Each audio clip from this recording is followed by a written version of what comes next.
Welcome back to the Augusta Civic Center, where it's Tuesday night, and you're listening to the Center Court Podcast. I'm Travis Barrett, alongside Travis Lazarczyk and Drew Bonifant. Spoiled with another three-man booth tonight, gentlemen. Thanks for sticking around. Absolutely. I got nowhere else to be. That's true, and I hear the weather outside is frightful. Yeah, we're snowed in. We might as well do a podcast. Yeah. So we just got done with finally the finish line of quarterfinal play here at Tournament Week, as we had the Class C South girls. We opened up with a bit of a stunner, depending upon who you talk to, with number 11 Trape continuing a bit of a Cinderella run, 48-27 over number 3 North Yarmouth, and then from there, went as expected. Number 2 Booth Bay, 55-35 over Shakopee Valley. Old Orchard Beach, the 5th seed, 45-24 over Richmond. And in the nightcap, number 1 Winthrop, 55. Number 9 Carabec, 42. Don't be fooled by the 13-point margin of victory. That game was by far the most quote-unquote entertaining game of the entire day. Your thoughts, gentlemen? You talked about that Trape North Yarmouth result being surprising. The margin of victory for sure, and just the way that Trape absolutely put them away from the start. North Yarmouth never really had a shot in that game. That was surprising. But Trape certainly they split the series with North Yarmouth during the season. So Trape was not that powerless 11 seed coming into this. They were a team that was supposed to be taken seriously, and they showed it today. They've got a lot of height down low, and that's going to be, who knows how much more their run has to it. But whoever plays them and takes them down will have to find a way to deal with 3 6-foot tall players inside. It's a big advantage for them, and it was today. Yeah, with their record in the regular season, I'm wondering, and I don't know if either of you guys were able to find out, if some of those players were hurt during the regular season and they just kind of got everyone healthy back, because they don't look like a number 11 seed. They really don't. Yeah, who knows? It could have been something. It could have been execution-wise. Maybe they just had turnover problems early on, never got into a rhythm, didn't know who plays what roles, who plays at the same time as others. Sometimes. I know the Old Orchard Beach coach was talking about how they went through those kind of issues. Booth Bay, not to cut you off, but Booth Bay coach Brian Blethen did say they played Trape in the preseason in Madison. And that was not the same lineup that Trape had today. Now, he said, I'm not sure if they just had some kids that were hurt or sick, or they got some transfers in, at the start of the season. But he said that's definitely not the same group they had at the beginning of the year. So they're going to be a tough out. I still think, after everything I saw today, we talked about it a little bit last night, and Drew, you scoffed at me because you told me North Yarmouth was lurking out there. I'll take the L. I think Booth Bay and Winthrop are the best two teams in the bracket still. I think, from what I saw today, I think Winthrop will handle Old Orchard Beach. I think they got their first win after whatever it is, 10-day, almost 2-week layoff for the Ramblers. I think they're going to hit their stride here. Ironically, I covered the first of the 2 regular season meetings between Winthrop and Booth Bay. Both those teams are 16-2. Winthrop finished as the 1 seed. Both their losses are to Booth Bay. So draw from that what you will. They were both close games. I still think, when I watch those two teams play, I still think Winthrop has the potential to be the better of the two teams, but there's something about when those two teams play that Booth Bay's style is a little bit different than it's been. It's pretty deliberate, and they can make some shots, and I think that's why it's such a tough match. Booth Bay can handle Winthrop's pressure, which is what happened to Carabec tonight. Carabec handled it okay in the first half, forced some turnovers, so a lot of times Winthrop wasn't able to get into it. Yep. But then once Winthrop was able to, make some baskets and keep Carabec, struggling against it, they really turned the game. And it went from 26-25 Carabec to 41-29 Winthrop in the blink of an eye. Well, it was 25-22 at halftime, and of course we're all sitting here going, "Oh, we this could go right down to the wire." But I think the one thing that got lost in all of it was that Aaliyah Wilson-Falcone picked up her second foul. I think it was her second, not her third. She picked up her third. Her third, like 2 minutes in there, 3 minutes into the second quarter. And so Winthrop kind of had to get to the finish line of the first half. I wouldn't say they limped there, because I think Carabec played some pretty inspired basketball.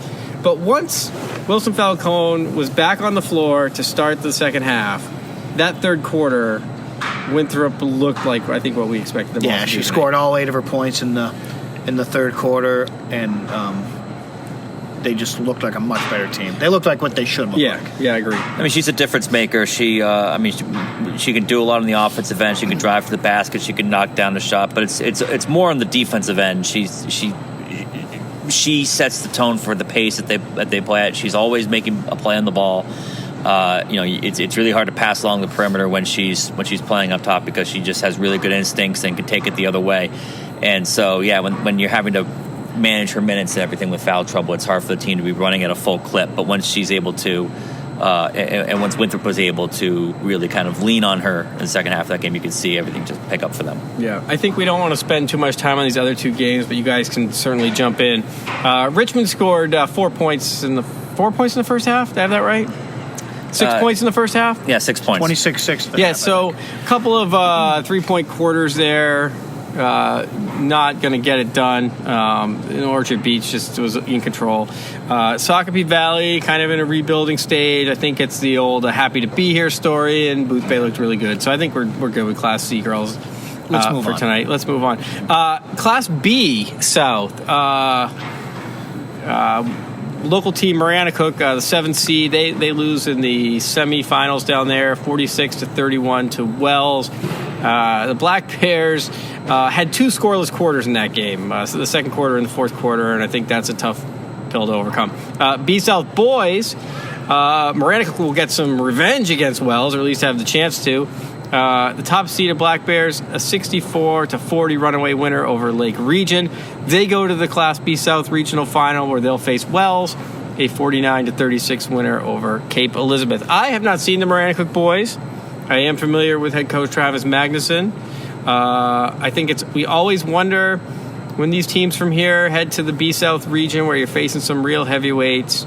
Are we surprised that Maranacook's going to the regional final? Not at all. Not at all. But I got to think that Travis Magnuson, like you mentioned, is very, very happy to see what he saw from his team today, because all they did during the regular season was they just played at a consistently high clip. They had no dips, no bad games out there. And so when they go into the tournament and they have that close call with Freeport, they were probably hearing the chatter. Maybe there was the chatter themselves. Is this happening again? Are we running into these tough teams from down south? We're just not at that level. And then to come out and beat a team beat them early in the season. They only lost 2 games, and one of them was to Lake Region. They come out today and they controlled that game. That has to be a real big, here we go, now we're back feeling, because that is a good team. They've got players throughout, not just. Everybody talks about Cash McClure, but it's Tim Worcester, it's Casey Cormier, it's guys like even Joey DuPont can hit a shot if you leave him alone. There are a lot of guys who can score on that team. They're a dangerous team, and they were looking like they're going to be really tough out in this tournament, and now it looks like they're back to being that sort of team. Yeah, it looks like they're starting to refine their shooting touch. Yeah. 64 points. That would be a great night for a lot of high school teams. It's one of the lowest scoring games that Maranacook had all year. They're coming off of 2 of their lowest scoring games all season. Yeah. So if they can find their stroke against a Wells team that they're looking for a bit of revenge on after last season, then did I hear something about a broken nose tonight? Yeah, we're hearing talk that Cash McClure might be playing with a broken nose. Gutsy. From the Twitter scuttle. Yeah. Gutsy. Give him a Tommy point, yeah. No, he's a tough player. I mean, he's you look at him, he looks like somebody you could just bowl over. He's tall and thin, but he's played tough throughout the season. He's just a clutch, hard-nosed player. So it's always remarkable when somebody's able to play through an injury like that. But he's a guy you would think would be able to handle. If anybody could, he's of that mold. You guys ready for a segue and a half? Ready? Are you ready for this? Yeah. So we want to make sure we give a big thanks to our friends at Portland Glass. You can get centralmaine.com/highschoolsports. Access is free this week if you sign up for the email newsletter. Just give them an email address, and you can access all of our stories, where we have a couple of Class A North features and a feature on Forest Hills boys basketball team. Because we're getting ready for some semifinals here tomorrow, and I think I don't know, how do you want to tackle this, guys? We probably should have pre-gamed this. Drew, give us a quick rundown on Class A North boys. I'll do some Class A North girls, and Travis, we can hit Forest Hills, and you can jump in whatever else you want. Yeah, I can talk about the Waterville girls. The Waterville girls tomorrow. That's right. B North girls. We'll start with the A North boys. It's Coney versus Madomic on one side of the bracket. It's Brewer versus Hampden on the other side of the bracket. You have the top 3 seeds in Hampden, Coney, and Madomic respectively. Those are going to be pretty intriguing games. I'm really interested to see the Hampden Brewer game because Brewer just looks like one of those. Just one of those solid on both ends of the court teams. They always seem to be ready to go at this venue. They have a standout in Trevor Pearson, but they have so many depth pieces around him. Hampden's not going to be able to ride Bryce Lozier like they did against Mount Blue. If they're not getting the stepped up performances from their supporting cast, Brewer's going to take them down. And on the other side, Coney Madomic, it's gone Coney's way both times. The last game that they won 91-59, but they shot 50% from three-point range. So if their shot's not looking like that, it's probably going to be a close game because we've seen how resilient Madomic can be. Yep. On the A North girls side, number 1 Hampden, number 4 Lawrence. I still think Hampden is the best team in the region. I don't think they're a number 1 seed that hasn't lost to a Class A North team in 13 months now. I think there's a reason for that. I think they're pretty good. Mm-hmm. But I do think that Lawrence has a chance, and that is if Hampden doesn't shoot well, and if Savannah Weston and Sarah Poli can dominate inside and give them some rebounds, keep Hampden from second chance points, and help Lawrence get out and run a little bit. I think this could be closer than a lot of people think it will be. The other matchup gives us kind of our upset from the first round, where we have number 6 Skowhegan against number 2 Gardner. It's funny, Drew, you asked me last night walking out of here if I thought Skowhegan had a chance. I would have said no, because I thought, if you're looking for a 45-point night from J.C. Christopher, I think Gardner's too good for that. I think the presence of Lizzie Gruber, 6 foot, a million, I guess, inside, would help neutralize that. But the way Skowhegan beat Messalonsky with kind of a team effort and some secondary scoring makes me think Gardner's got a taller task, pun intended, than I probably thought they did. I still think Gardner. I still think it's Hampden Gardner. I think they've been the best 2 teams in regional year. Won't be shocked if they play in the final. So we'll have that tomorrow as well. And then, Travis, we've got the Waterville girls up in Bangor tomorrow. Yeah, they're playing Presque Isle. Waterville and Presque Isle played twice in the regular season. Presque Isle is the only team to beat Waterville. A game up in Presque Isle early in the season. And talking to Rob Roderick, the Waterville coach, a week or 2 ago, he said he kind of felt like they weren't going to have a good game going up there. He said it's a long bus ride. You can get flat. And they ended up losing a close game. But then in the rematch in Waterville, a few weeks later, they won by 20-plus points. So Waterville, one of those teams that just got a lot of different weapons. They can distribute the ball pretty well and shoot well. I think B North girls is still Waterville's to lose. But Presque Isle's proven that they can give them a game. Yeah, tell me a little bit about, let's look at Class D South boys here tomorrow. We've got...